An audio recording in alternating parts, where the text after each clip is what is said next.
Welcome, everyone, to the Ready for the Draft podcast. I'm your host, Gregg Schutze. This is episode 36 of the 2021 podcast series and the first episode of the post-draft edition. That's right, we had the NFL draft April 29th through May 1st in Cleveland, Ohio, in front of a raucous crowd. It seemed like every time they sang Sweet Caroline, Roger Goodell let that play all the way until the end to let the crowd really have its fun. And it was nice to see players up on stage, a lot of drama coming down to the wire. It was really interesting to watch everything unfold. 259 picks from Trevor Lawrence going to the Jaguars all the way to Grant Stewart, Mr. Irrelevant, going to the Tampa Bay Buccaneers at number 259 overall. We're going to take a look at every single draft pick made by these teams. And we're going to go ahead, we'll start as we did with the pre-draft, we're going to go ahead and take a look at the NFC East and the AFC East and make our way to the West. So we'll start with the East, the South, the North, and then the West. We'll take a look at some undrafted free agents and the impact that they might be able to make. And then we'll do an early look into the 2022 draft. So we'll have a couple of podcasts here over the next few days, but really wanted to go ahead and put a nice bow on the 2021 podcast series, if you will. So we're going to go ahead and get started. We're going to take a look at the New York Jets first of all. We're going to start, and really when you look at the New York Jets, you knew with Sam Darnold being traded that the quarterback, Zach Wilson, was going to be the pick there at number 2 overall. And look, they get their quarterback, they get their guy, kid out of BYU, and a guy, to me, he reminds me of some Patrick Mahomes. And, I see some of that with his ability, some of the quick twitch ability there on the outside, his ability to make plays with his legs. You love the moxie, that he has a little bit Baker Mayfield to him, a little bit of gunslinger to him, and I think he's just what New York needs. Now, he needs to make sure that he doesn't get too much in with that arm. He can't fall in love with his arm too much and think that he can make every single throw that he puts out there. He has to make sure that he's has a good grasp of the offense, that really when he gets there with Mike LaFleur, that they sit down and they really work together. But I thought it was really great on one of the draft broadcasts, I believe it was on ESPN, they showed a play where there was Zach Wilson with that play on his pro day, rolling out to his left, throwing back to the right. And who did that? None other than Aaron Rodgers, who was working that offense in Matt LaFleur's offense. Now Mike LaFleur is the offensive coordinator there for the New York Jets. So I thought that was a perfect pick. Then the Jets actually trade up to 14. And this was where I actually had Elijah Vera Tucker going off the board. I just had him going to the Vikings. Initially, at one point I had him going to the Jets down at number 23 overall. And I realized he's not going to be on the board at number 23, but really when I'm doing my mock drafts from now on, it shouldn't really matter where they are coming off the board, trying to figure out, all right, well, if this person's being taken here, clearly they're not going to be on the board by the time this other team takes it. I just need to trust who's going to be the best fit, and that's really what I need to do going forward, because you'll see as we go through this, there were some picks that made a lot of sense to me, but I didn't think that they were going to be on the board, or there were other needs that we could shuffle through. At the end of the day, if there's a pick that makes perfect sense with a particular franchise, you got to stick with it, because if there's a will, there's a way for those franchises. And when you look at Elijah Vera Tucker, he has the versatility to play both guard and tackle. But when I look at the Jets, they've got Mekhi Becton at left tackle, and I think George Fant's going to get the first crack at right tackle. You've got Alex Lewis and Greg Van Roten there at the guard position. And really, I think what you got there with Elijah Vera Tucker is he'll play either of those guard positions. And I think ultimately what you're going to have is I think Lewis will probably be one of the starters, and I think Elijah Vera Tucker will be the other starter. You've got to protect your investment. You got to protect Zach Wilson, keep him upright. We already saw what happened with Joe Burrow when he went down to injury last year. We can't have that happen if we're the New York Jets. We've got to make sure that Elijah Vera Tucker's keeping him upright. So I love that pick there. And then to the second pick of the second round, 34 overall, they take Elijah Moore out of Mississippi, Ole Miss. I actually had Elijah Moore coming off the board in round 1. I actually thought that maybe the Packers were going to buck the trend of not taking a receiver since 2002. Well, I was wrong there. But I love Elijah Moore here because you've got Corey Davis, and you've got Denzel Mims, a couple of big guys on the outside. You've got Jamison Crowder, who's a polished route runner, but doesn't have that speed, doesn't have that suddenness that Elijah Moore has. So I think that really rounds out this receiving core really nicely, along with Keelan Cole. You've got the weapons that you're putting around your quarterback now, and so I thought that was a tremendous pickup there for the Jets. You move on to round number 4, and look, the Jets need a running game. I actually had Michael Carter going to the Jets, and I had that coming off the board in round 3. Ultimately, I was around too soon. Michael Carter going off the board at pick 107. But look, when you've got a backfield with LaMichael Pirine, Ty Johnson and Tevin Coleman's in there now, but LaMichael Pirine, Ty Johnson, Josh Adams, they combined for about 600 yards. Frank Gore's not there anymore. You need to get a guy that could potentially be a weapon in the passing game, but also potentially be that guy that can take over the starting job on the ground. And I think Michael Carter is a guy that can absolutely do that. I thought Jamian Sherwood, I'll tell you what, he was one of the guys that I forgot about. I'll be perfectly honest, as I was doing the by the numbers, because when you look at Jamian Sherwood, pick 146, the safety out of Auburn, he's a big, physical guy. You could potentially line him up at linebacker if you wanted to, but I think he'll end up playing safety. You've got Ashton Davis, you've got Marcus May there at the safety position, but as a third safety or potentially at linebacker in that Robert Saleh, Jeff Ulbrich 43 defense, you have a versatile guy there on the back end. And look, he's a guy that's going to come with bad intentions. He's a tremendous tackler in the open field.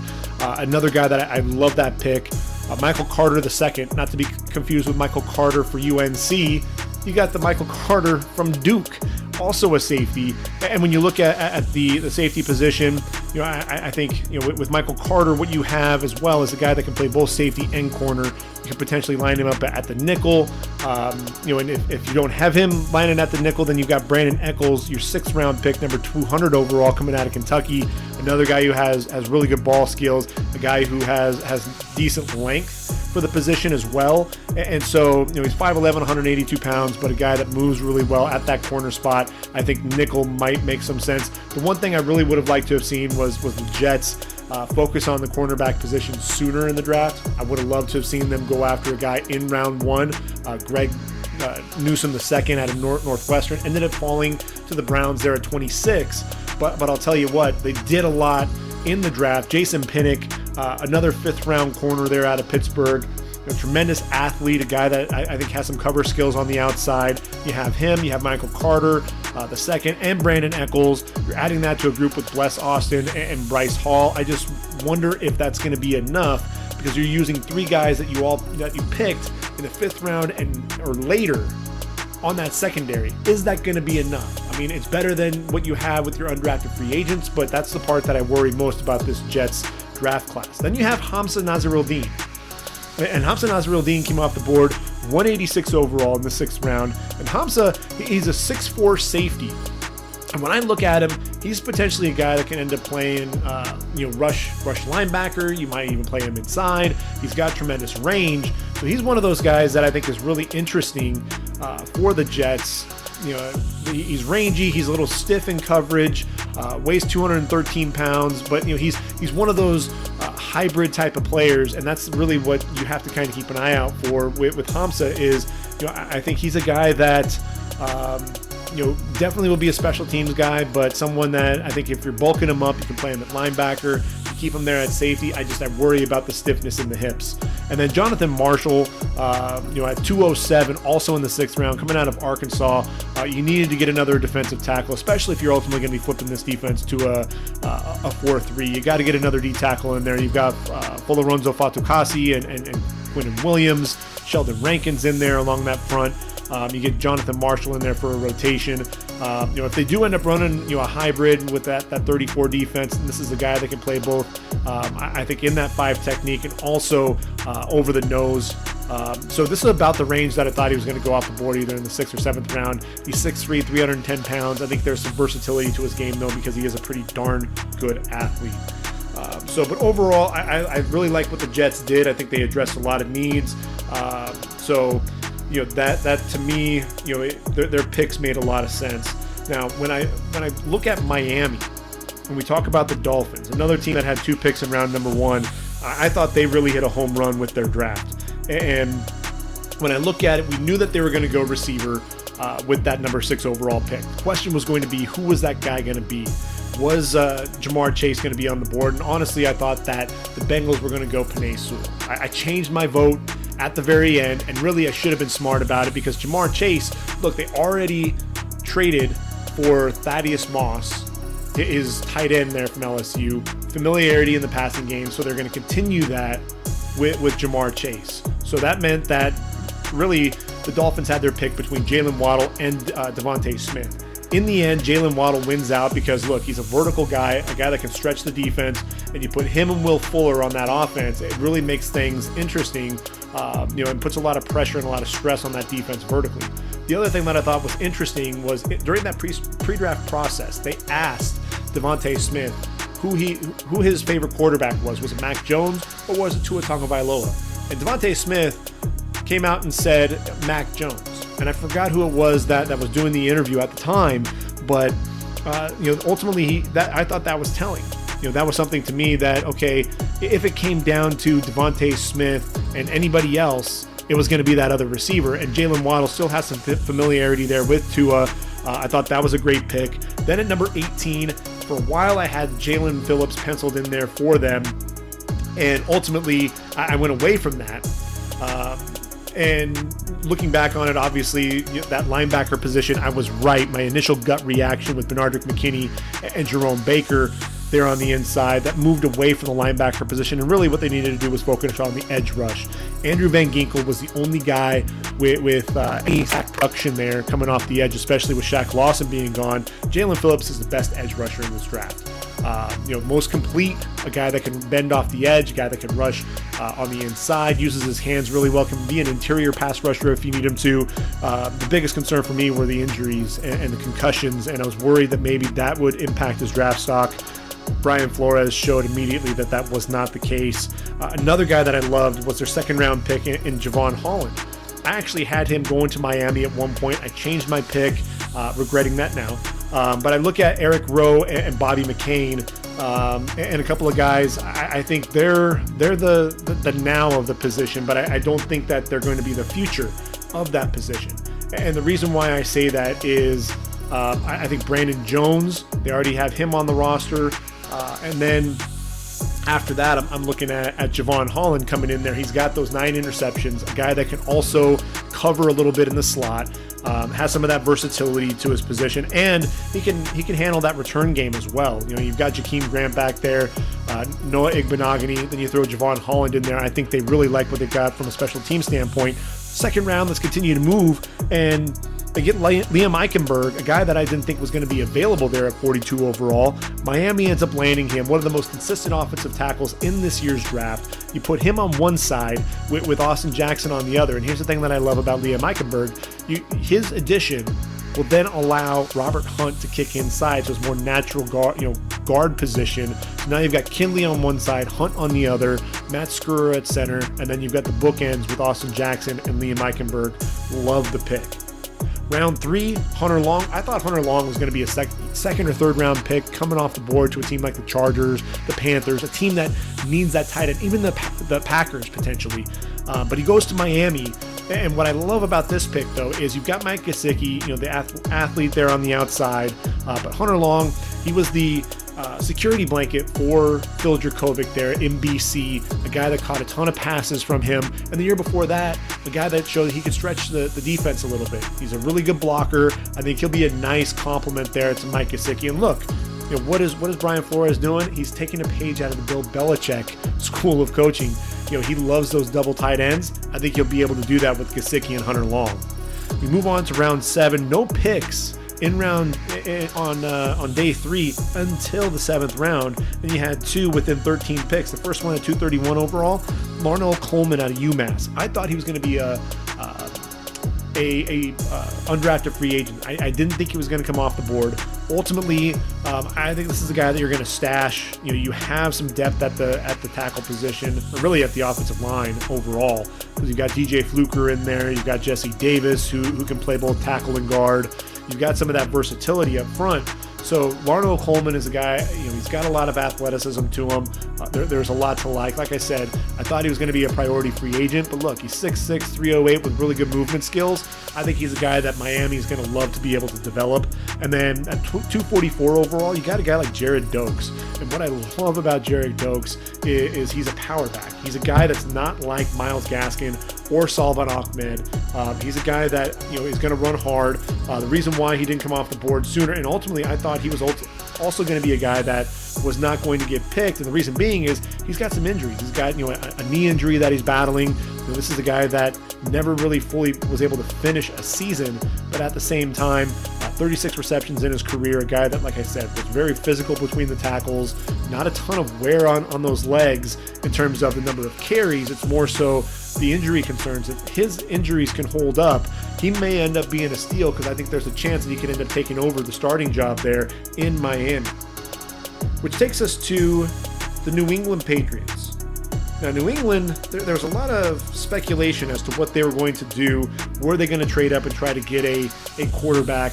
I was fooled by the whole Trey Lance situation. And look, I actually had Trey Lance going to the 49ers when they were sitting there at 12. And my gut then told me Trey Lance was going to be the best fit for Kyle Shanahan, that he was going to evolve with the league. Ultimately, I bought into the whole smokescreen with Mac Jones. Again, when my gut tells me who's going to be the best fit, that's where I've got to stick. I've got to roll with that, and I'll come out okay. When I look at my picks, I could have had a good 13, 14 picks correct in this draft had I just stuck with my gut from the get-go and not tried to second-guess things. But I think with Mac Jones, what you have in here, he can sit behind Cam Newton, who still looks to be a one-year rental for the Patriots. Mac Jones is a guy that it fits into what Josh McDaniels and Bill Belichick want to do. He's going to be a pocket passer, play action quarterback, and a guy who is incredibly intelligent, much like Tom Brady. And so that's really, I think that marriage makes a ton of sense.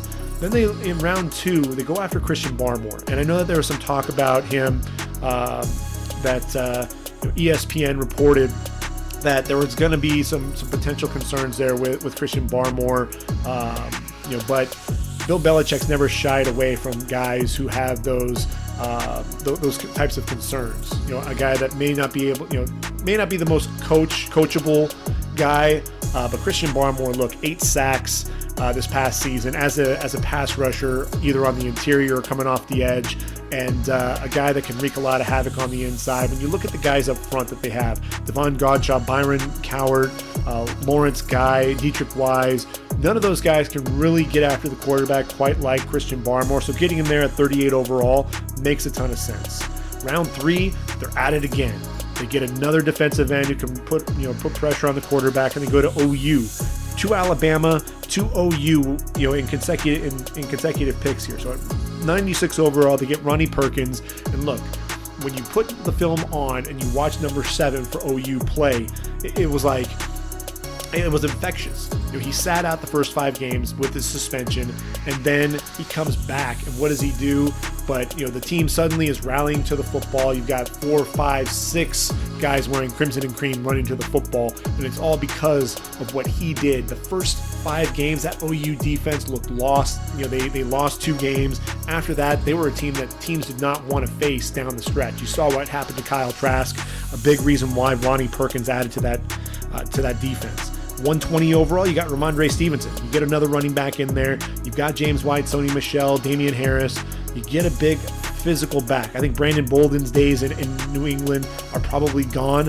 It's interesting to see what's kind of shaping up there. Ramondre Stevenson, he's big. He's 6 foot, 230, 240 pounds. Spencer Tillman talks about him being a big dude with the little man feet. Really quick feet, another guy who really rejuvenated that OU offense when he came back from his suspension. So 3 guys in succession where there were some concerns off the field, and really Bill Belichick said he had 0 concerns with that. So I love the fact that he's got that confidence there, and these are all guys that I'm big fans of.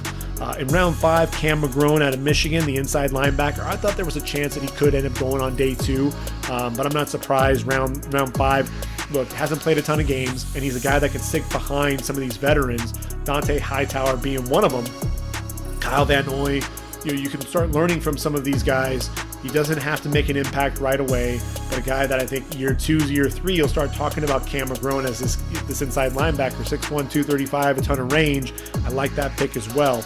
Then in round 6, Joshua Bledsoe, one of the Missouri Tiger safeties. You've got Devin McCourty. Is he going to play safety? Is he going to play corner? You've got Kyle Duggar, and you've got Adrian Phillips. Bledsoe is another guy who has a lot of range. He can cover a little bit. He's physical.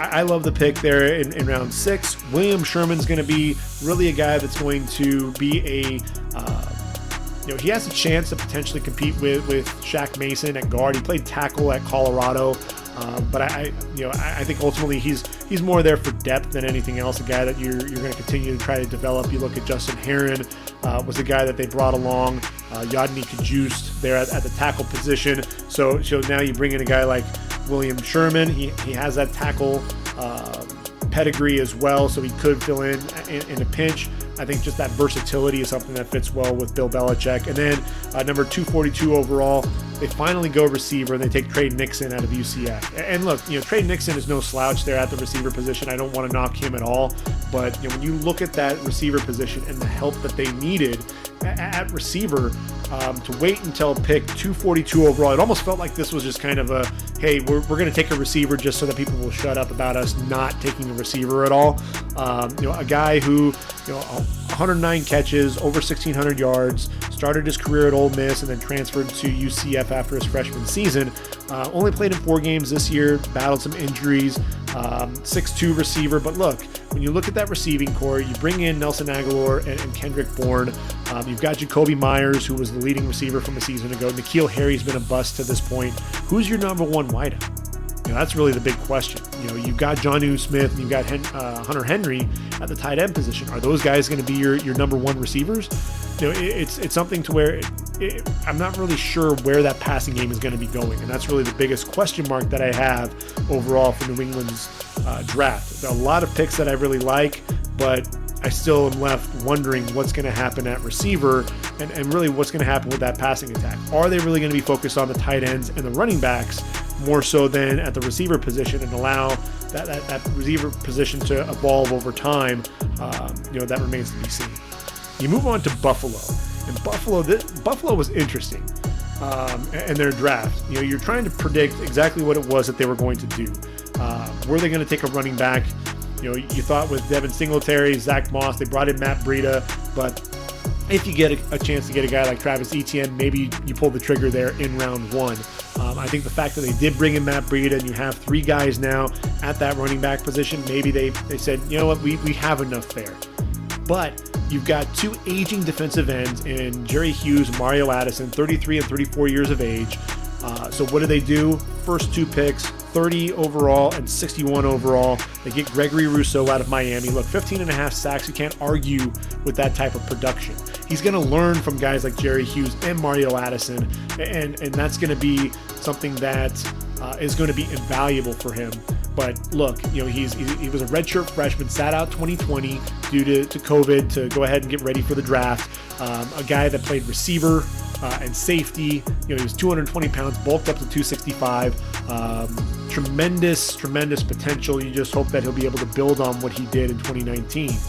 Carlos Boogie Basham, dude, this is a guy, he's 280 pounds and a guy that moves really well for his size. Also extremely powerful, and a guy that just knows how to get into the backfield and get to the quarterback. A guy who, was a double-digit sack guy there at Wake. You just wanted to see more consistency out of him. But the power, his ability to bend the edge a little bit, has power in his hands as well. Love that pickup. Then they move on to that offensive tackle position, and they get one of my favorite players in this entire draft, and they get Spencer Brown out of Northern Iowa. 6'8", 321. He reminds me of Mekhi Becton. He's not as big as Becton, but tremendously athletic. Ran, I think, a 4.86 40. Repped out 225. I think it was like 30 times. A guy that also put up a 500-pound bench press, and with his wingspan, that's pretty darn impressive. But this guy, he's athletic. He throws guys out of the club. Extremely powerful. I love that pick because you've got Deion Dawkins, you've got Darrell Williams. Darrell Williams was brought back. He was re-signed. but this is some insurance. And then you bring in Tommy Doyle with their next pick there in round number 5, out of Miami of Ohio. And the thing that I love about Tommy Doyle, he's 6'8". He has some good movement skills, pretty physical as well at the point of attack. He reminds me a lot of Cody Ford. They're out of OU, big and physical, and that's really what I think they're trying to do up front. Is they're just looking to get some guys that are going to get mean and get nasty. Cody Ford's playing guard, and you look at all right, you've got John Feliciano there at left guard. Ike Bacher is also there on the line. So they did a lot really upgrading this offensive line. That's really the big question. I love the guys. I love bringing the guys that they brought in. But the question is does that mean that there's you brought in re-signed Darrell Williams, but what about his future? Dion Dawkins is really the one guy that solidified himself in that draft class. I'm sorry, on that offensive line. But it's really that's questionable in terms of could they have gone somewhere else with a couple of these picks. But at the same time, you have to make sure that you have depth on that offensive line to protect Josh Allen. But I still, they're great players, and I really hope that they see the field early there. I mean, obviously they'd ultimately have to talk about moving at least one of them inside, and that might mean that Darrell Williams ultimately, depending on the development of Brown and Doyle, could end up being shipped out after the season. Marquez Stevenson, you bring him in the 6th round. You get another vertical threat. That he's made for speed, and that's really what you're going to get out of him. You have Emmanuel Sanders on the inside, Cole Beasley, so you've got 2 slot guys. You've got Stephon Diggs and Gabriel Davis on the outside. Then you get Marquez Stevenson, who can really stretch the defense vertically. I like the pick, but they signed Jake Kumara. They've got Isaiah McKenzie on the roster. He's going to struggle to make that roster. I think this is going to be a tough roster to make. Look, this is a team though that struggled with the receivers. They had to bring in Duke Williams to get some playing time there. But I think I really like what they've done. They brought in Emmanuel Sanders, like I said. So Marquez Stevenson might be a guy that might see action on the practice squad, at least early on. DeMar Hamlin, look, this is a guy I think has really nice cover skills. He's a solid safety. He just needs to continue to develop. But you look at him, you've got Jordan Poyer, you've got Micah Hyde. I think DeMar Hamlin's one of those guys that, look, as Jordan Poyer and Micah Hyde start aging, this could be the guy that could slide in and take over one of those spots. Rashad Wildgoose of Wisconsin, another 6th-round pick. Look, they needed to address that corner position. You had Tre'Davious White, you got Taron Johnson there at nickel, Levi Wallace at the corner position as well. I thought they were going to go corner much earlier than that 213 overall. That to me, I would have loved to have seen them take a corner much earlier in the draft, in the first 2 days.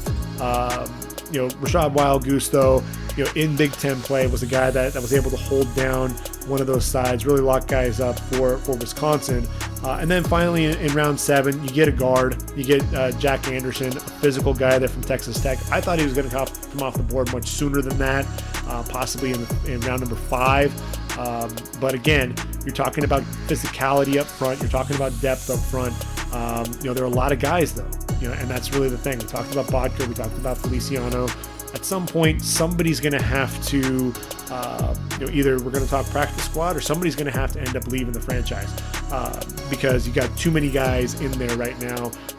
But again, I like what Buffalo did. Really there's some luxury picks, so they addressed some depth, and you could really see, priority, was to address the pass rush and then also take care of the quarterback, and that's exactly what they did with the draft. So now we move to the NFC East, and so when we're talking NFC East, I think really the first team that we're going to have to talk about, we're going to talk about the New York Football Giants, as Chris Berman would call them. So the New York Giants, it's interesting. Dave Gettleman, not really a guy known for making too many trades, and yet he trades back, and we knew that they were going to take a receiver at some point. I think that was really what everyone was expecting. I had them taking a receiver there, sitting at 11, but when you have Devontae Smith and Jalen Waddle and Jamar Chase ultimately coming off the board, then they're looking at it and saying, all right, maybe we need to maybe we need to rethink things. Philly traded up from 12 to 10, and they get their receiver in Devontae Smith. So, hey, we trade back. We get Kadarius Toney there at 20 out of Florida. And look, this is a guy who proved himself to be an elite receiver when it was all said and done. He wasn't just a gadget guy when he came in there at Florida, a guy that saw a lot more balls in the backfield, a lot of jet sweeps and things like that. This is a guy that was able to showcase the route running. You saw it at the Senior Bowl. He was turning guys around, and you look at him, you add him to the offense with Kenny Golladay on the outside. You've got Sterling Shepard, who's a guy really that's going to line up there in the slot. John Ross is trying to resurrect his career. Darius Slayton's a guy that can stretch the defense vertically. I like Dante Pettis as a guy that could potentially be a guy over the middle as well. Kadarius Toney is that guy that can line up all over the field, not just be a gadget guy though, can line up in the slot, be on the outside. He reminds me a lot of Deebo Samuel. So I really like that pick there for the Giants. When you look at the second pick, they're pick number 50 overall. They go after Azeez Ojulari out of Georgia, and Azeez Ojulari had a chance to be a first-round pick, in my opinion. This is a guy who is tremendously athletic, a quick twitch type of guy. They needed to address that pass rush. They already knew that they needed to when they brought in Ryan Anderson and Fedi Odenigbo. Because they weren't getting the pass rush that they needed to. I thought they were going to ultimately look at a guy like Carlos Boogie Basham. He wasn't there on the board. Azeez Ojulari happens to fall to them. I thought that was great value, as was Aaron Robinson in round number 3. How in the world does Aaron Robinson fall all the way there? You've already brought in Adoree Jackson, a team with James Bradbury. Aaron Robinson is a guy that could end up sliding into that nickel position, has a ton of range. He's 6'1", big physical guy, can go up and high point the football as well. So I love that pick. And then Ellerson Smith. If you haven't seen this guy play there out of Northern Iowa, he's a dude that has tremendous length, a guy that's going to rush the passer both on bending the edge and come in inside. He's 245 pounds now. I think you could probably put some more weight on him and have him be a 5 technique and really still be a force, as long as he can continue to have that quickness, that first step quickness out of him. But I love the pick. You've got 4 really solid picks there from Dave Gettleman. Round 6, they get another running back in Gary Brightwell.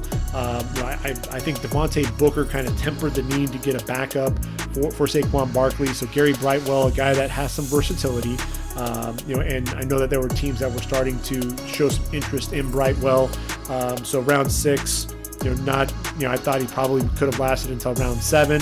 And then pick 201. This was kind of a head scratcher for me. How in the world did Rodarius Williams fall all the way to pick 201? This guy was one of my top 10 corners in the draft. A guy that can lock down his side in a Big 12 conference where everyone loves to throw the football. They stayed away from Rodarius Williams. And he's 6 foot, 193 pounds, a guy that I think has tremendous ball skills, does a really good job with his look and lean. And I look at that corner position now. You've got Bradbury, you've got Adoree Jackson, you've got Darnay Holmes, Aaron Robinson, and now Rodarius Williams. I love it. I think ultimately what's going to happen is Rodarius Williams will probably end up getting let go and end up being picked up by a team where he can end up getting more playing time. Because you also have Isaac Yiadom, you have Montre Hardage there on the roster as well. There's just too many guys there at that corner position. But if there is going to be a sleeper in that group, I think it's going to end up being Rodarius Williams, because look, I think he's that good of a cornerback. And look, I think he's a more complete corner than his brother Greedy. I think that highly of him. And we move on to Philly. And look, Philly, yes, they were picking after the Giants, but they actually traded up 2 picks to get to number 10 overall, and they take Devontae Smith. Everyone knew that they were going to need a receiver. And sitting there at number 12, they just weren't going to be able to get that done. So ultimately, what do? They trade up into the top 10. They get their receiver, Devontae Smith, teaming with Jalen Reagor. Reagor can stretch the defenses vertically. Devontae Smith can do a little bit of everything. A guy that, he only won the Heisman Trophy. So, you team him up with another former Bama guy and Jalen Hurts, a guy that they're familiar with each other, because Jalen Hurts, before he went to OU, he was Bama's quarterback, so they are very familiar. So he's going to have that level of familiarity there on that offense. And look, this is a team that absolutely needs receivers. They ended up doing, the only receiver taken in the draft but they did take a couple of undrafted free agents, a couple of bigger receivers. When Travis Fulgham, a guy that I'm a big fan of, but a guy who ultimately was taken off your practice squad, ends up being your leading receiver, you know you're in trouble. Alshon Jeffrey and Deshaun Jackson are gone. You needed a guy to get in there, and Jalen Reagor battled some injuries last year. Get in, get a big-time receiver. You got the Heisman Trophy winner, and you got help there for Jalen Hurts. Landon Dickerson going off in round 2. I knew that this was going to be the pick for them. I just had Dickerson coming off the board in round 3. But I look at Jason Kelce, he's 33 years of age, has one more year on his deal. Landon Dickerson, as long as he can stay healthy with that knee, he's a guy to me that I think is going to make a lot of sense there. Take over for Jason Kelce when he ends up deciding to hang it up. And I'll tell you what, they're going to have a lot of fun in that locker room because that's a couple of great personalities. Round 3, number 73 overall, you've got Milton Williams. This dude's a physical freak, a dude that's running sub 540s and over 30 reps in the bench press at 284 pounds, and a guy that just knows how to get after the quarterback. And that's one of the things that you've been lacking if you're a Philadelphia Eagle fan, is having somebody that can rush the passer. Usually you're talking about Reggie White and Clyde Simmons or Javon Curse and Hugh Douglas, guys coming off the edge, but this is a dude that can really get after the quarterback from the interior. 10.5 sacks, 19 tackles for loss. I'm a big fan of Milton Williams, and when you look at this guy, this team on the interior, you've got Fletcher Cox and you've got Javon Hargrave, no depth behind him, so he really solidifies that rotation nicely. In round 4, you've got Zach McPherson out of Texas Tech, another guy who's a ball hawk. A little undersized for the corner position, guy that's probably going to play, in the slot, you would think, but he's 5'11", 196 pounds. I thought that they were going to go after a bigger corner, especially when you've got Avonte Maddox playing over on the other side. But I think McPherson, again, playmaker, a guy that every time you put on the film, when you're watching Texas Tech play, it was Zach McPherson that was making a lot of those plays. And yes, it is Zach. There's no typo there. You've got Z-E-C-H. So, technically, that's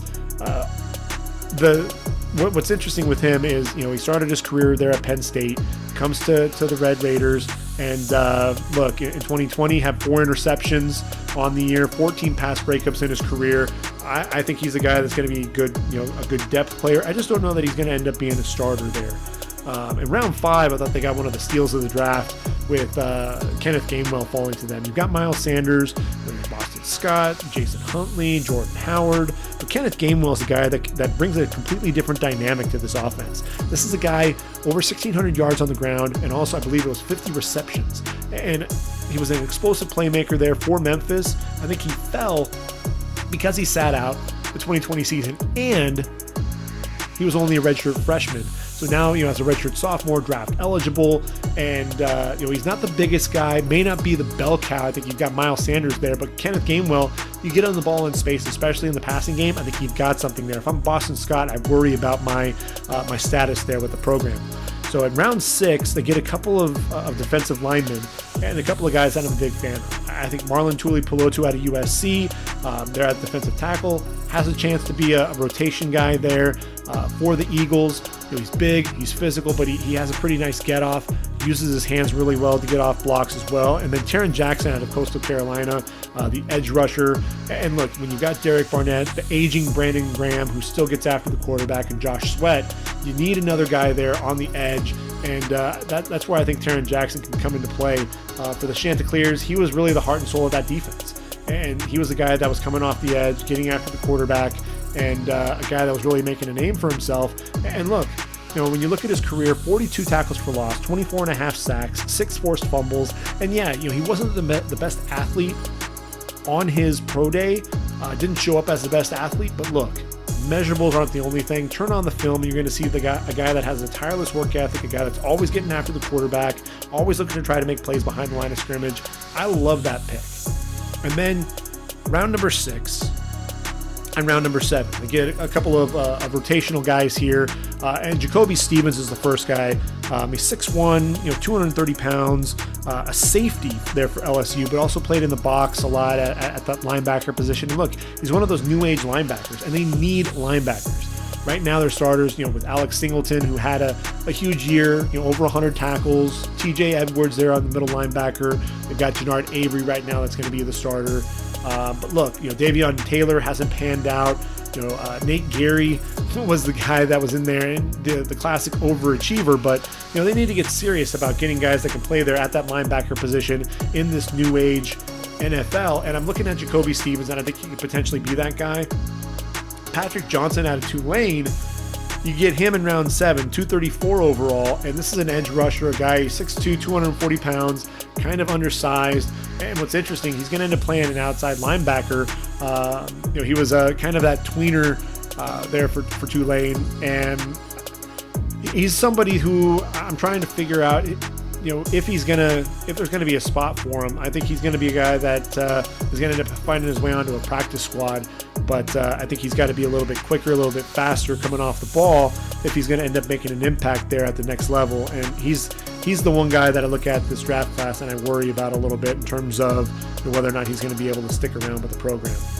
So then we move on to let's move on to Dallas. Why not? And I'll tell you what, Dallas. I love what Dallas did with some of their picks. And I know that some people will doubt that. But what I will say is Dallas, I think they had their hearts set on Patrick Surtain. And when Patrick Surtain went off the board at number 9 overall, Dallas had to improvise. And I love the fact that they took Micah Parsons. Yes, this is the guy who had some of the off-field concerns, but Dallas, they're not going to be concerned with any of that. So what do?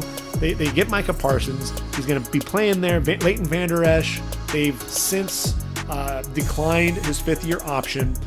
Vander Esch battled injuries, couldn't really stay on the field. In Micah Parsons, you get a guy who can also be an edge rusher.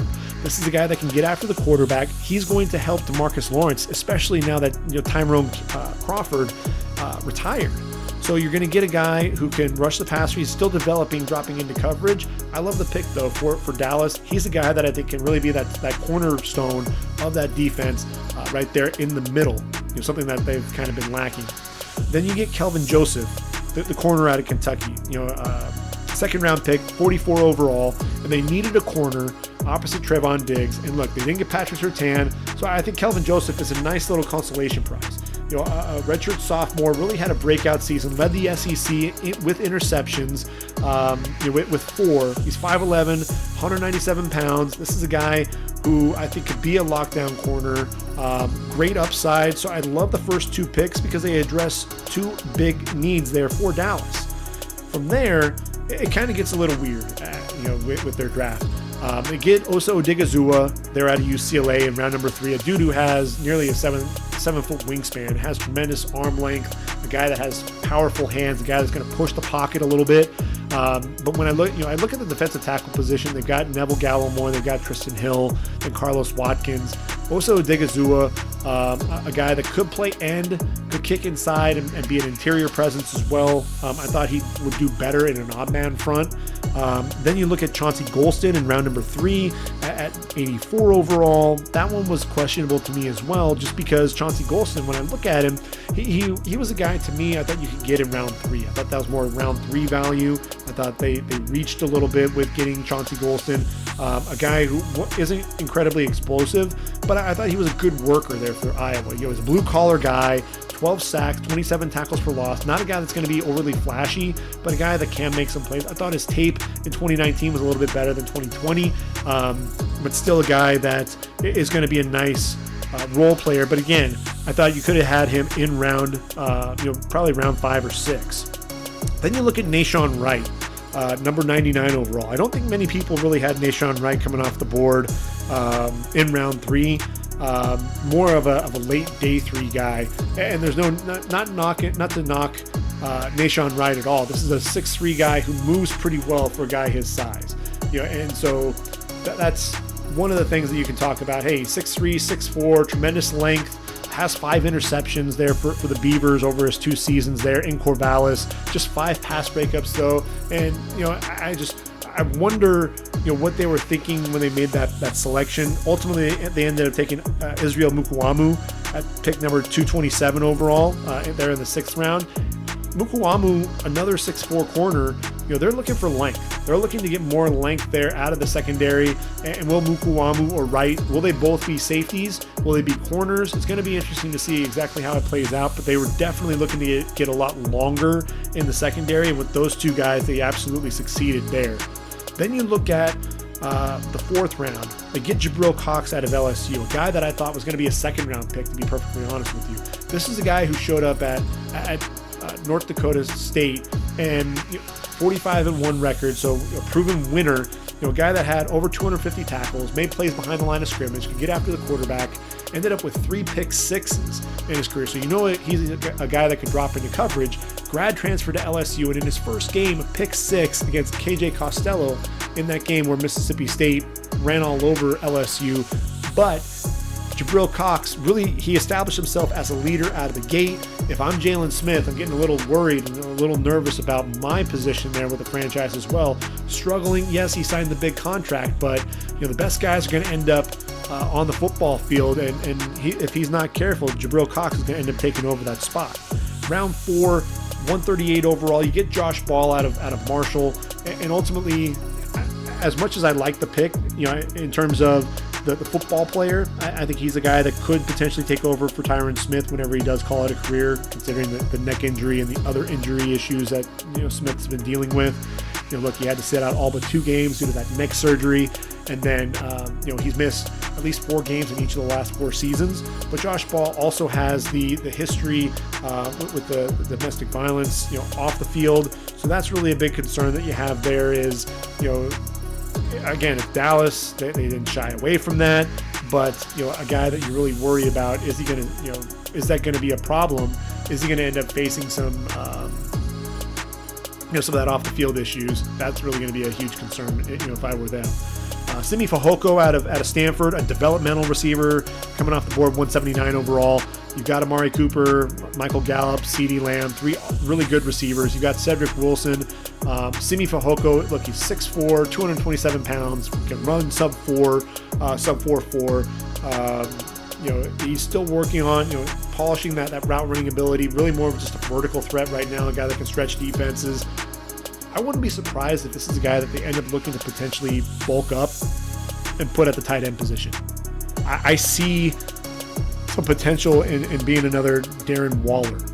I remember Darren Waller coming out of Georgia Tech, a guy that really wasn't going to end up being an impact receiver, puts on some additional weight, ends up being the freakish tight end that he is for the Raiders. Simi Fehoko, look, they've got Blake Jarwin, they've got Dalton Schultz, they need another tight end. Keep an eye on Simi Fehoko. There's a chance that could end up happening. Then you move to round 6, 2 picks there. I mentioned Mukuamu at 227, 192 overall. They take Quentin Bohanna, the big, huge, mammoth nose tackle there out of Kentucky. A big, look, he's 330, 340 pounds, a guy that's just going to take up a ton of space. Hopefully that'll allow guys like Micah Parsons, Jabril Cox, Jalen Smith to make plays behind him. And then in round 7, they get depth up front at the guard position. Matt Farniok out of Nebraska, another member of the Farniok clan, playing football there in the Midwest. And Farniok, look, he's going to provide some depth on the interior with Mitch Hyatt backing up Connor Williams and Zach Martin. So a few head scratchers in there, but look, I love the first couple of picks. I really like what Dallas was trying to do, and look, it was obvious that they were looking to add length to that secondary on the back end. So in that case, they definitely accomplished that. So Washington, what's Washington up to? The Washington football team, I thought they were going to go linebacker, but I thought it was going to end up being Zaven Collins. I didn't actually see it coming with Washington taking a linebacker, especially when they already took Isaiah Simmons the year prior. So I thought it was going to be Zaven, but instead they get Jamin Davis. Look, 102 tackles, 3 interceptions, a guy that can drop, sideline to sideline speed, tremendous freakish athlete, 42-inch vertical leap. He's the guy that you can pencil in right away opposite Cole Holcomb. You've got John Bostic in there as well. The athleticism there at the linebacker position with Chase Young, Montez Sweat at DN, Jonathan Allen, and Deron Payne at defensive tackle. I really love what Ron Rivera is doing with a lot of this athleticism on defense. Then we knew that they were going to have to get a tackle at some point. They get Samuel Cosme in round 2, 51 overall. He's going to end up battling Jerron Christian there at the left tackle spot. You've got Sadiq Charles, who could end up kicking inside to guard. Eric Flowers now, at left guard. You've got Brandon Sheriff at right guard, Morgan Moses at right tackle. Cornelius Lucas is still there as well. Samuel Cosme is a guy that can even kick inside to guard if you needed him to. So he just adds to that layer of depth up front. So I definitely like that. Benjamin St. Just out of Minnesota coming off the board in round 3. I thought that was a round too soon, but definitely a guy. Look, had 10 pass breakups. And he's tall. He's 6'3". He doesn't move like he's 6'3". He's a former hockey player. You've got William Jackson III. You've got Kendall Fuller on the roster. Jimmy Moreland's my favorite nickel in the league. And then you got Benjamin St. Just, the bigger physical corner. So I definitely like what they're doing there on the back end, getting some of that length. Staying in round 3, you look at the receivers, you knew that they were going to need to get that receiver position addressed at some point. You've got Terry McLaurin on the roster, Scary Terry, 1,000-yard receiver. They're holding up that receiving core with bubble gum and duct tape. Kelvin Harmon battling the knee injury. I don't know if he's going to be on the roster or not. Antonio Gandy Golden battling a hamstring injury. His status with the team is in doubt as well. They brought in Adam Humphries to end up taking over the slot, and you've got Curtis Samuel, who is another do-everything type of a guy. You get De'Ami Brown there from UNC, a guy that can stretch the defense vertically, worry about his hands a little bit. That's why he fell to number 82 overall. I think it definitely gives you some of that vertical route running ability. John Bates, the tight end, coming off the board in round 4, 124 overall. This was a guy that I thought could be had in probably round 5 or 6. Definitely a day 3 guy, but I think he's a guy that's going to battle and probably end up taking over that number 2 tight end spot behind Logan Thomas. Safety spot there in round 5. I thought Derek Forrest could have come off the board in round 4, so I love the value there. Guy that's going to work hard, tremendous athlete, very urgent, plays that sense of urgency that you have to love. So you've got Cameron Curl, Landon Collins maybe playing more linebacker, and if that's the case, then Derek Forrest could end up being a guy that can find his way into that starting spot when it's all said and done. I think if he continues to develop, if I'm Troy Apke, if I'm Jeremy Reeves, if I'm DeShazer Everett, I'm worrying about my status with the team as well. Long snapper, don't have to worry about that. They get Cameron Cheeseman there from Michigan in round 6.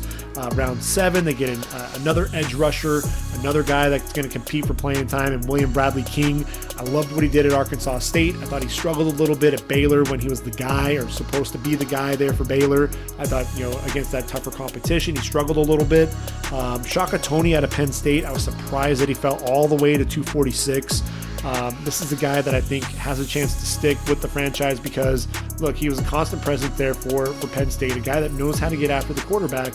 And at the end of the day, when you're looking at this front, it's all about speed and getting after the quarterback. He's 6'3", 252, 20 sacks in his career. This is going to be a situational pass rusher, and if he doesn't remain with the Washington football team, he's going to find a job somewhere else. But, you pair him up, you got Chase Young, you've got Montez Sweat.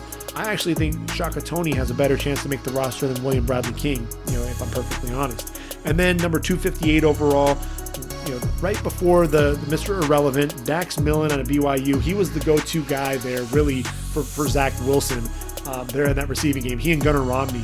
Dax Millen, a guy that is a possession guy. He can get vertical a little bit for you, but a guy that has tremendous hands, extremely reliable. He's going to be someone who's going to fight for that 5th or 6th receiver spot. It was just a little interesting, a little odd that they took him when they already had Adam Humphries on the roster.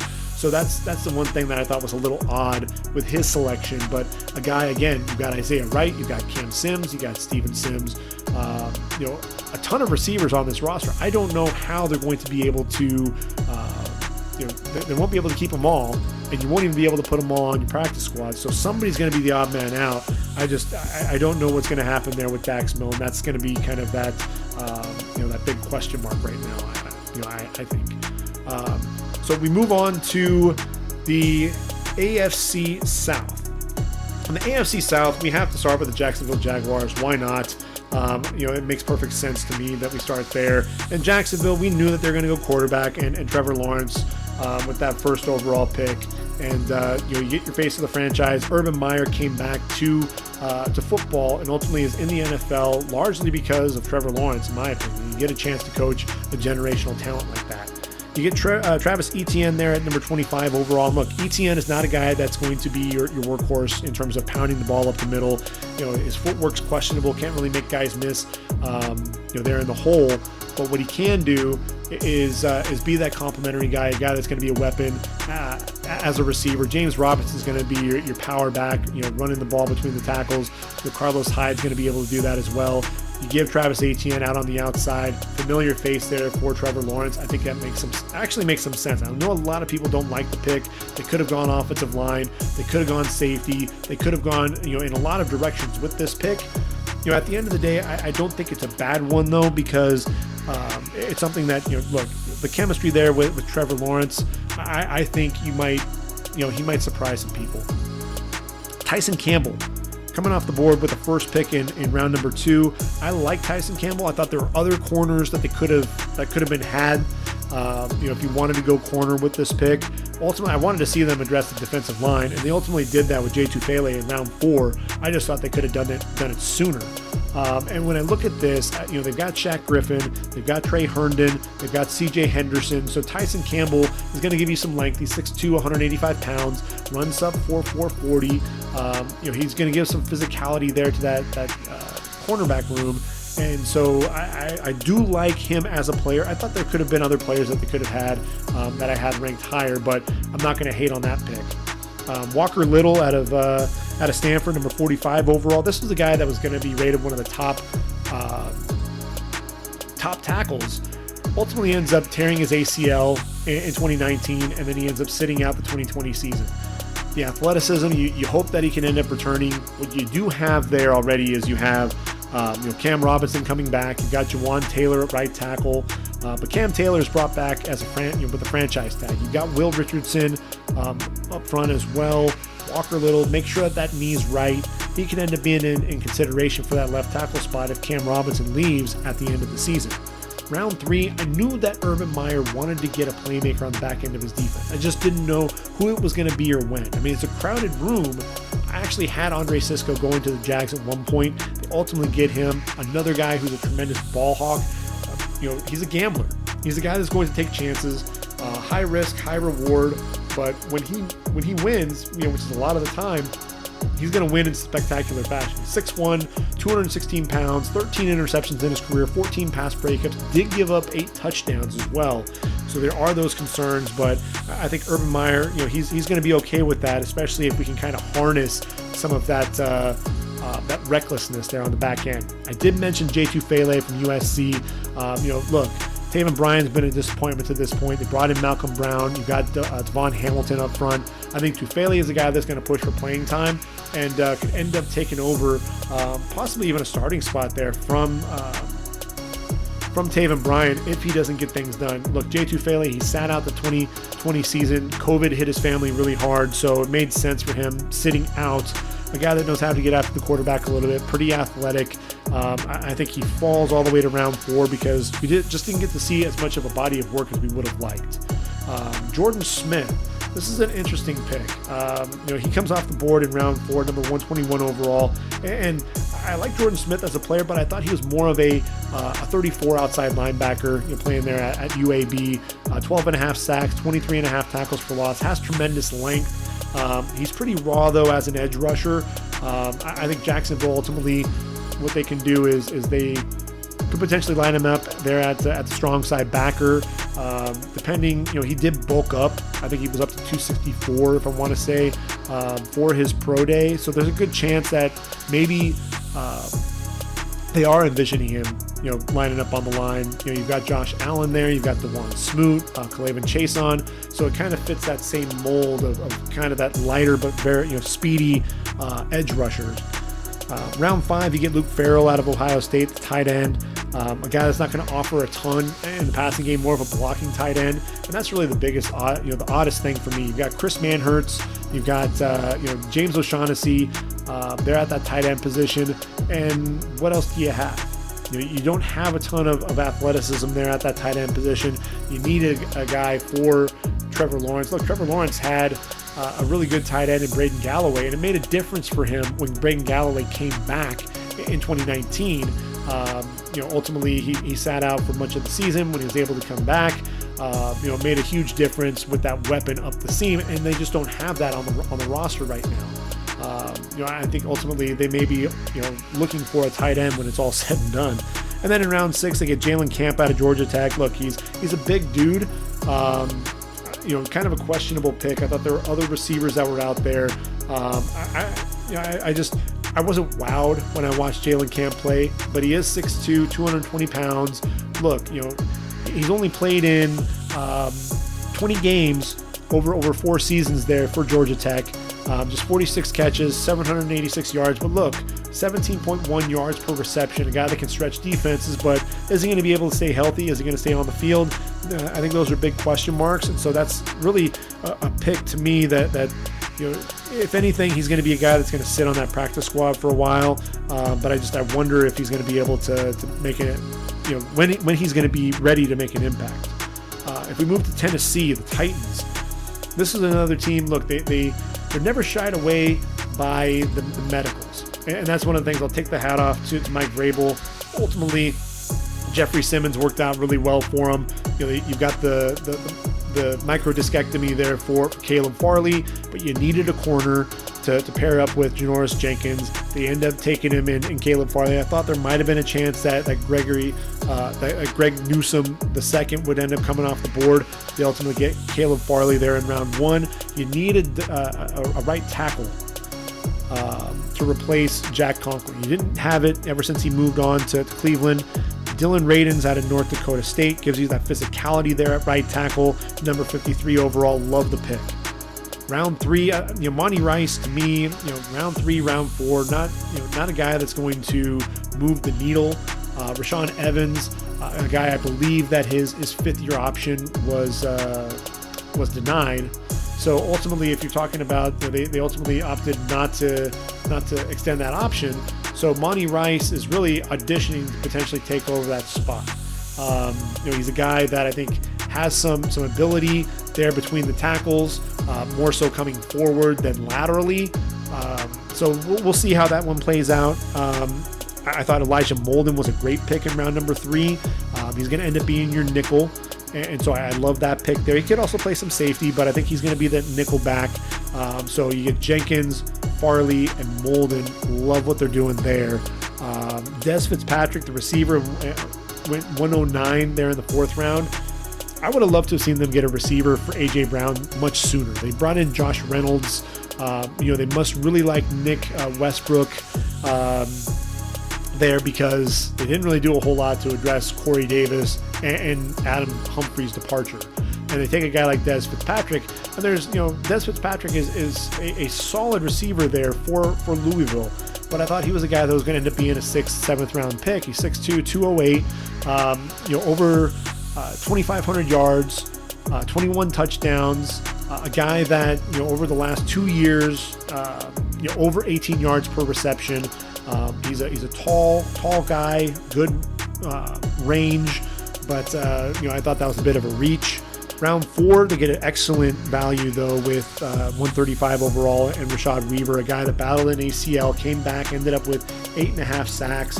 I look at that edge rush position. They've got Danico Autry. They brought in Bud Dupree to team with Harold Landry. I thought they could have gone with another edge rusher sooner. But Rashad Weaver, if they wait until round 4, I think they could potentially get a steal as long as Weaver can stay healthy. That knee holds up. I think they could end up with a steal there in round 4. Round 6, they get two guys that are going to end up being role players. Racey McMath out of LSU. He's a big physical receiver. I think he's the guy that could end up being the 5th receiver there on that roster potentially. And then the safety Brady Breeze out of Oregon. Last time we saw him on the field, he was the Rose Bowl defensive MVP. Sits out 2020. Is he going to be, where's he going to fit with that secondary? You've got Kevin Byard and you've got Amani Hooker, who are going to be your starters. Dane Cruikshank also showed off some playmaking ability. You got Matthias Farley, Kareem Orr, a lot of different names there on the back end. Where does Brady Breeze fit in there? I don't know if he's a guy that's going to end up making that roster. You didn't address the tight end position at all. You lose a guy like Jonnu Smith. You got Anthony Ferkser really as your starter. Jared Pinkney hasn't come along the way that a lot of people were expecting him to. So, I'm not sure why that tight end position wasn't addressed. It'll be interesting to see how all of that ends up playing out. So then we move on to the Colts. And the Colts, this is an interesting team. Colts sitting there, and they don't go after a tackle. For the life of me, I'm scratching my head. They could have taken Tevin Jenkins there at 21 overall. They had a chance to take a lot of different tackles.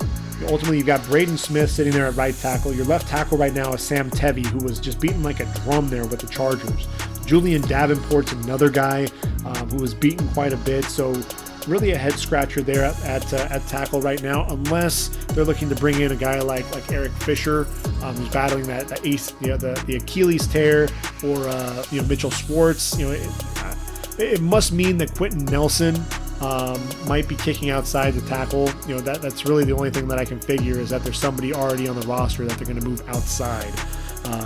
But they do get a pass rusher. I thought they needed to get one.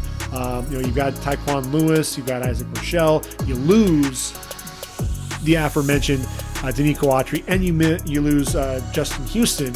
And so you get a guy like Kwity Paye. Yes, the sack production over the first 4 games, only 2 sacks, but look, a win rate of 23%.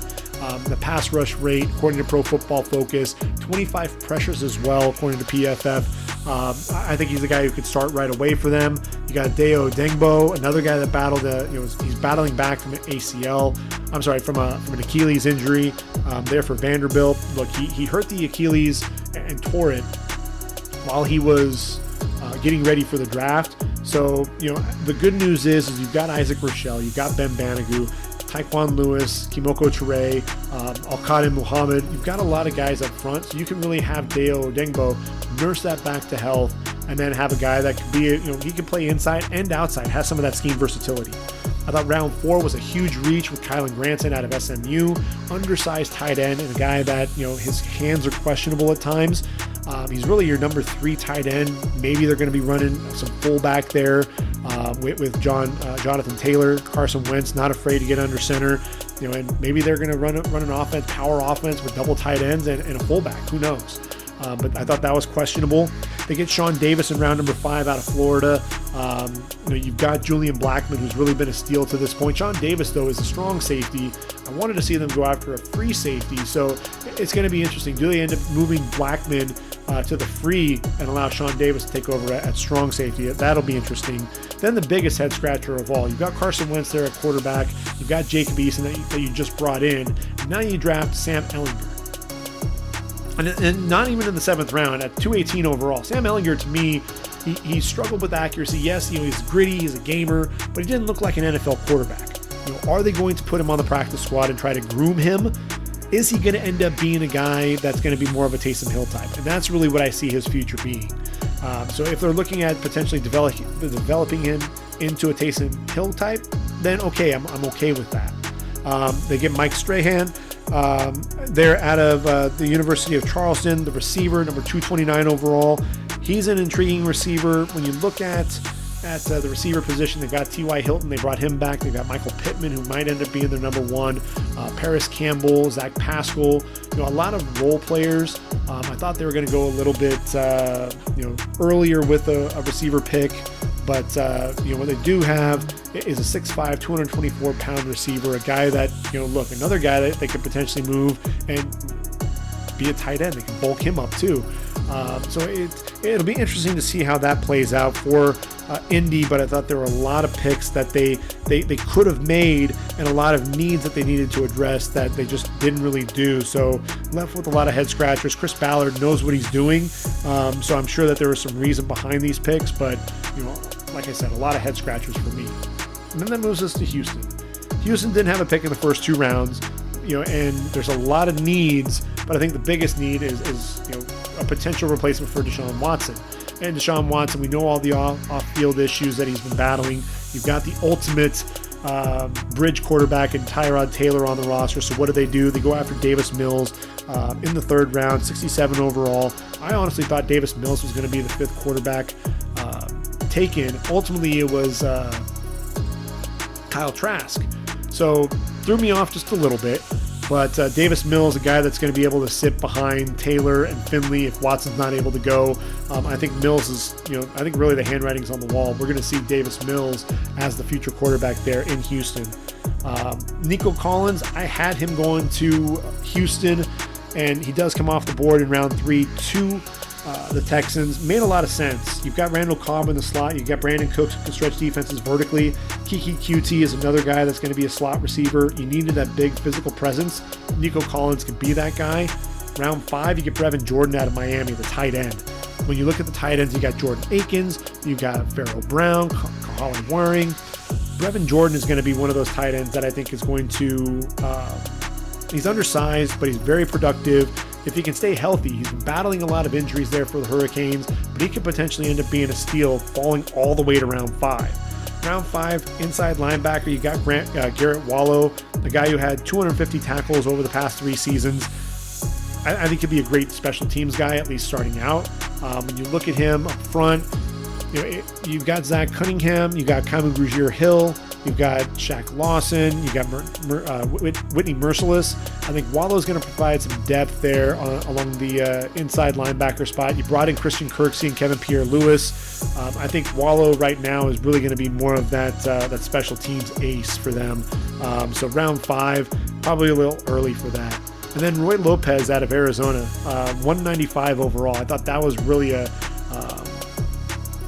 kind of a surprise that they went with him that high. But I think Roy Lopez, he takes up a lot of space. He's a guy that, for Arizona, I've watched him play USC, and a guy that, he can push the pocket a little bit. A guy that can take up a lot of space. He's 6'1", 302. He plays with a low center of gravity, that low pad level. He'll be a guy that might be able to push for playing time there behind Ross Blacklock and Jaleel Johnson. But no real playmakers there coming off the edge. I guess they were happy with the fact that they got Shaq Lawson. They did a lot to address the offense, not a whole lot defensively. And I thought that was really what was interesting. Their offense, yes, they needed to get some pieces there, but I thought defensively, they, especially losing a guy like J.J. Watt, you bring in Malik Collins, that's not going to be enough up front. So I was really surprised that they didn't do enough there with that pass rush. Look, Shaq Lawson's a nice piece. You bring in Jordan Jenkins, who's been a disappointment to this point. I just don't know if that really moves the needle there defensively. But, it seems like Houston was happy with what they did in free agency. I just don't know that I'm necessarily buying that. So we've made it through 3 divisions to this point. We've got one more to go, and then we'll go ahead and wrap up this podcast. But we're going to go ahead and move to the NFC South. And if we're talking with the NFC South, we got to start with Atlanta. And we knew what Atlanta was going to do. I mean, I don't think that there was any doubt that they were going to go after Kyle Pitts. They weren't going to take success for Matt Ryan. That just didn't make a whole lot of sense to me.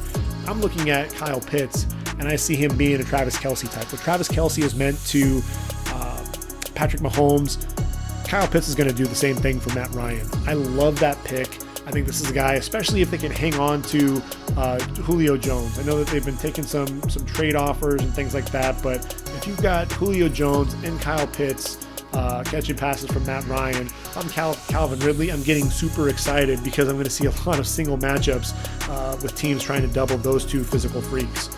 In round 2, I thought Atlanta did another great job to get a safety in Richie Grant. This is a guy that I think is going to start right away. Atlanta, I would have liked to have seen them get an edge rusher, especially with Dante Fowler, going down to injury. I think it was his ACL that he tore. They didn't address the pass rush really at all, which was shocking to me. But they do get a safety, a guy that's really going to run that defense, especially now that Keanu Neal's gone. Richie Grant, look, Thorpe Award finalist, a guy that has tremendous range on the back end, a guy that can come up into the box a little bit, has some cover ability. Love that pick. Jalen Mayfield somehow fell all the way to round 3. And he's a guy that I think is physical in the run game. You might be able to move him inside to guard. He might take over that left guard spot for you. Caleb McGarry has been kind of a disappointment to this point. Maybe he pushes McGarry inside.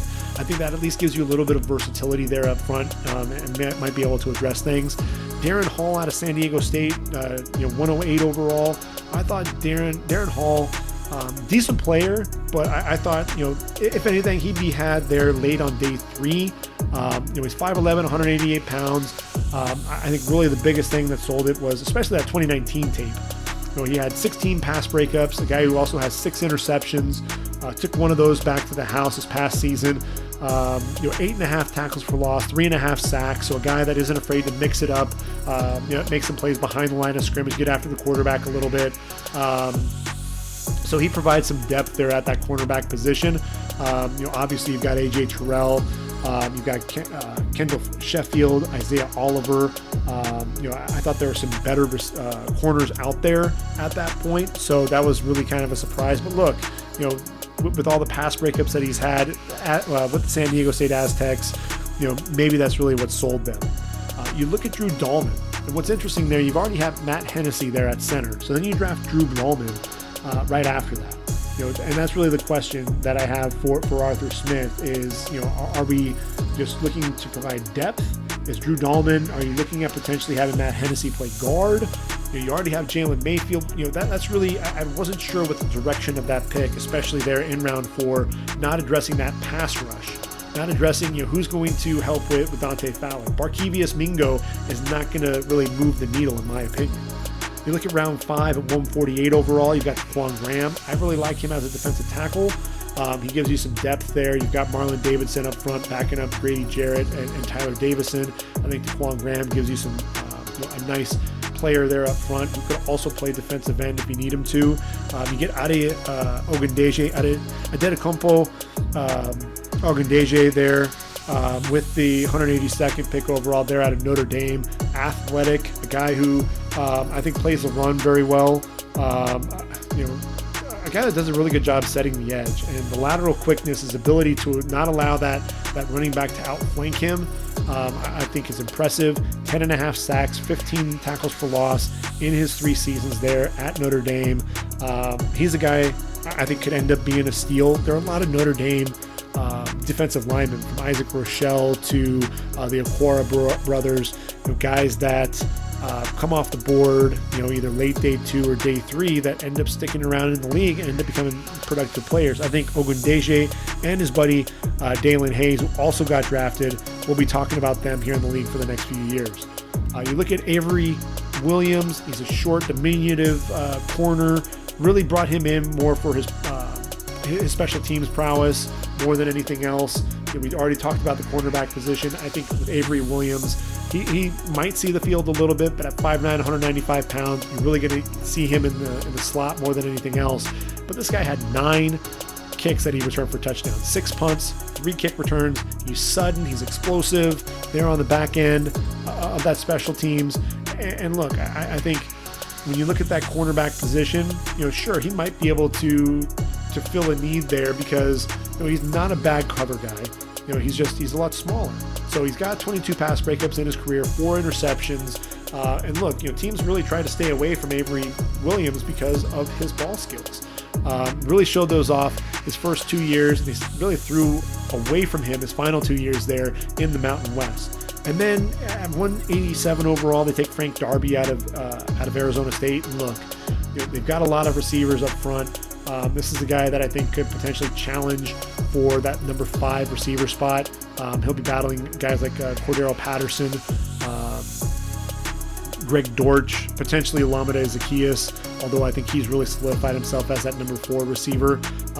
Darby's the guy that can stretch the defenses. He can be physical as a receiver as well. But again, it was decent value, but I think there are other receivers that could have been had. Really kind of a question mark. But that a pass rush, gosh, no running back either. That's the other thing. I ultimately had them taking a running back in round 2. I moved some things around to make sure that they got a running back because you've got Mike Davis. What are you going to do at the running back spot? You've got Kadri Ollison. Tony Brooks James. I really don't know. Maybe they're looking to ultimately see what happens after June 1st. Who are guys that are going to be let go, and see if maybe they can pick up a running back that way. Because right now you don't have much at that running back spot. What's Arthur Smith going to be doing? That's really a big question mark for me. So after Atlanta, then you really have to look at, well, let's go ahead and go to Carolina. Why not? We're going to look at Matt Rule and what he did there with the draft. I honestly thought that he was going to focus first on that offensive line, because last year, what did he do? He went defense and addressed that defensive line, Derek Brown and Anitra Gross-Matos. And honestly, when I looked at Matt Rule, he seems like a guy that would want to focus on the trenches. He ended up doing that in round number 3, but I honestly thought that Carolina, they had a chance to get Rashawn Slater. I thought if maybe they were going to trade back, they could end up getting a guy like Christian Darrisaw to play left tackle. Ultimately, instead, they decided to go corner. And J.C. Horn, look, he's my number 1 cornerback. You've got A.J. Boye, who could potentially play in the slot. You've got Dante Jackson. And look, when you're going up against guys like Tom Brady and Matt Ryan twice a year, J.C. Horn's a guy that could be a lockdown corner on the outside. So I can't hate on that pick at all. Terrace Marshall, I thought he had a potential to be a first-round pick. He ends up falling to day 2, number 59 overall. And when you look at this receiver core now, you've got DJ Moore, you've got Robbie Anderson, you've got Christian McCaffrey, and now you add Terrace Marshall to the mix. He was a pretty darn good third option in LSU's offense when they had Justin Jefferson and Jamar Chase. I really like this, that they're adding additional weapons there for Sam Darnold. And then what do? They get the tackle there in round 3. They get Brady Christensen. I think Christensen is going to battle Greg Little for that left tackle spot. Had a tremendous pro day, very athletic, but a guy, again, I thought he was would quick set a lot of guys there at BYU. A guy to me that I thought was very consistent, natural knee bender, easy mover, the kick slide. I wanted to see him generate more power in the run game, but I really love that pick. They get a tight end in Tommy Tremble, who's going to be an excellent blocker. You've got Dan Arnold, you've got Ian Thomas. Ian Thomas has been a disappointment to this point. I think Tommy Tremble, another potential weapon there for Sam Darnold, could be a better pro than he was there at Notre Dame. You look at Chuba Hubbard, in round number 4, and I think he'll end up being the backup there for Christian McCaffrey. Mike Davis is gone. They need a backup, and I really like, Chuba Hubbard. More so, he's going to an offense where he doesn't have to be the guy. He doesn't have to create things. He can be a guy that can make plays out there in space, and that's where he can be absolutely deadly. How in the world did Davion Nixon fall all the way to round 5? I had him as a round 2 guy. He was one of my top defensive tackles, a guy who I thought was tremendously athletic, a guy that plays with a low pad level, very quick off the football. When I'm looking at that defensive line up front, you've got Derek Brown, Ravion Roy potentially there at D tackle. Davion Nixon has a chance to be playing alongside Derek Brown when it's all said and done, and I think you're very explosive up front. I mean, I love what Matt Rule's done here. You've got Brian Burns, Davion Nixon, Derek Brown, Anitra Gross-Matos. I'm still a big fan of Ravion Roy as well. I think he's a very athletic nose tackle. So I really like what they're doing there up front defensively. 5th round, they get another corner in Keith Taylor. Has a lot of length, but a guy that didn't make a ton of plays, didn't stay on the field a lot there for the Huskies. He'll be more of a role player. He's going to battle Troy Pride for that number 4 corner spot. Rashawn Melvin's also on the roster, so could end up being a practice squad guy. Deontay Brown out of Alabama fell to the 6th round. I think the lack of athleticism really worried a lot of people, especially there at that Senior Bowl. He'll battle Pat Elflein and Dennis Daly there at that. Well, really John Miller as well at the guard position. He'll be one of those guys that'll end up potentially making that roster spot.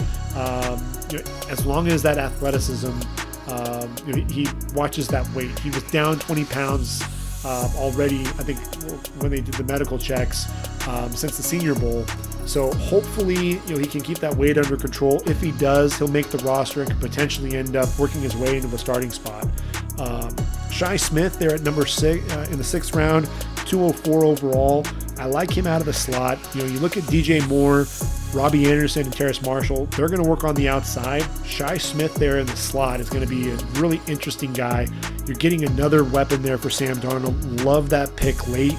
Thomas Fletcher, the long snapper there out of Alabama, picked 222 overall.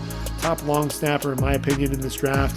You've got J.J. Jansen already on the roster. But look, with J.J. Jansen, he's not going to be around forever. And he's a guy who's 35 years of age, so he's getting up there.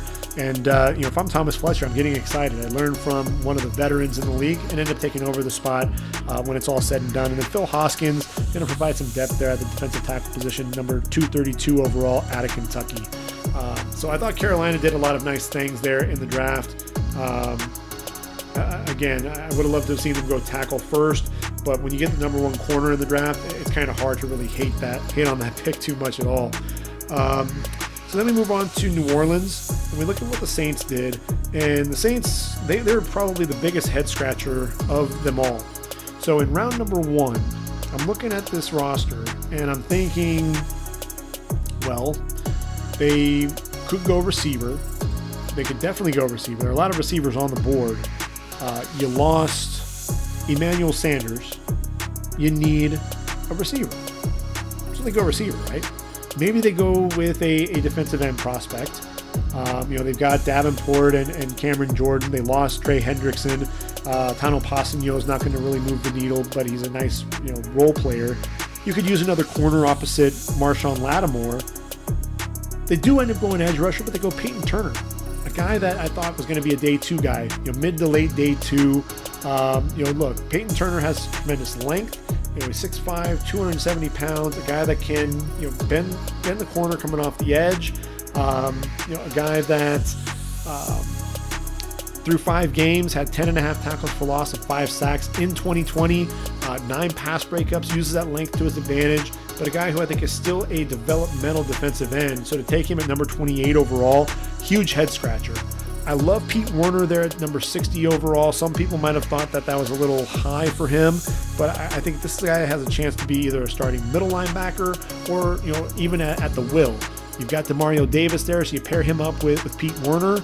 I honestly thought that Nick Bolton was going to be the guy to play there in New Orleans. Pete Werner is another guy. Look, he's 6'3", 240 pounds. Runs really well, so I like what they did there with Pete Werner. Paulson Adebo, I actually had this pick. I picked this one. Adebo going to them in round number 3 out of Stanford. Again, they need that cornerback position. Paulson Adebo, 6'1", 190 pounds, 28 pass breakups in his career. Tremendous as a freshman. He was a former 4-star receiver. Really read the routes and was running the routes better than the receivers. The problem was he then started gambling a little bit too much and really fell for a lot of double moves, was picked on quite a bit. If they can keep him under control and kind of harness things, you might have something there. Right now, you'll at least be able to learn from some of the best in Marshawn Lattimore and Patrick Robinson. Then it really gets weird. You have Jameis Winston and Taysom Hill on the roster, and you go after, I guess, a lookalike for Drew Brees, Chase Daniel. You take Ian Book. And I'm not hating on the fact that they drafted Ian Book, but Ian Book should have been a 6th, 7th round pick. Why is he being taken number 133 overall? That just was staggering to me. Why? I don't know that any team really had him on the radar, in the 4th round. That was really a shock. I think everybody had a 7th round grade for him at that point. Look, another guy who's a gamer, a guy who's very intelligent, a guy that didn't make too many mistakes there for Notre Dame, and so he was a big reason why Notre Dame was in a lot of the games that they were in. He's not very big. He's 6', 211, but that's not going to scare Sean Payton or the Saints. 63.8% completion percentage in his career, 72 touchdowns, 20 interceptions. It's just kind of weird that was the pick when they took him. Landon Young out of Kentucky. I love this pick, though. They're in round number 6, 206 overall. I thought he could have gone a round earlier. This guy's going to provide good depth behind Terran Armstead and Ryan Ramczyk there at tackle. A guy that can potentially kick inside to guard if either Cesar Ruiz or Andres Pete go down to injury. Big physical guy, 6'7", 322, known from that Kentucky power running game. And then in round 7, they go with Kawan Baker out of South Alabama. So you wait until round 7 to address the receiver position. You got Michael Thomas, you got Traquan Smith, and then everybody else. There's Marquez Callaway on the roster, Deontay Harris, Jordan Humphrey was catching passes, Juwan Johnson, Kawan Baker. There are so many receivers in this draft that could have been had, that they could have drafted at some point, and they wait until round 7. And look, I actually am a big fan of Kawaan Baker. I just don't think he's the only guy that you draft. I like Kawaan Baker. I think he'll end up making the roster. He's 6'1", 215. He's a strong, physical guy. 126 receptions for the Jaguars, over 1,800 yards, 16 touchdowns. Also had 92 carries and 11 touchdowns on the ground. So he's a versatile weapon there for South Alabama, and a guy that I think can also be very versatile there for New Orleans. It's just surprising that they didn't go with another receiver, especially when they were reaching for Patrick Turner and Ian Book. I thought those two were the biggest reaches of all. And I mean, especially when you look at it, Turner's not going to start over Cam Jordan. He may not really start over Marcus Davenport either. You had to replace Trey Hendrickson, and you had to replace Jared Cook, your tight end. You had to replace Emmanuel Sanders. You had to replace Sheldon Rankins there at defensive tackle. No defensive tackles taken. You drafted Peyton Turner, who was a reach there at defensive end. Your tight end, non-existent as well in this draft. So your tight ends are going to be Adam Troutman, Nick Vannett, Garrett Griffin. Really, they didn't address that tight end position either. And then Emmanuel Sanders there at the receiver position. So we've covered pretty much everything here with the Saints. I think it was probably one of the biggest head scratchers and the biggest question marks. I think when Peyton Turner's name was called, my jaw hit the floor because I was convinced it was going to be a receiver. But we'll see. Hopefully Peyton Turner ends up being a double-digit sack guy, and he can turn to everyone and say, "I told you so." Look, Trey Hendrickson, I loved him coming out of SMU, and a guy that ultimately lined up opposite Cameron Jordan and was a double-digit sack guy. I think Cameron Jordan is a good enough player to make guys opposite him play, elevate their level of play. And so I'm looking at Peyton Turner. Maybe that's what they're expecting to have happen here. I'm just a little skeptical right now. So we've been through the first 4 divisions. We've got 4 more to go. So we'll do that in a couple of days in our next podcast. But we're going to go ahead and call this a podcast now. Episode 36 in the books. The first post-draft edition of the Ready for the Draft podcast. And like I said, we'll do this all over again in a couple of days. So for ReadyForTheDraft.com, this has been the Ready for the Draft podcast. I've been your host, Gregg Schutze. Enjoy the rest of your week, everyone. Take care. And until next time, I am out of here.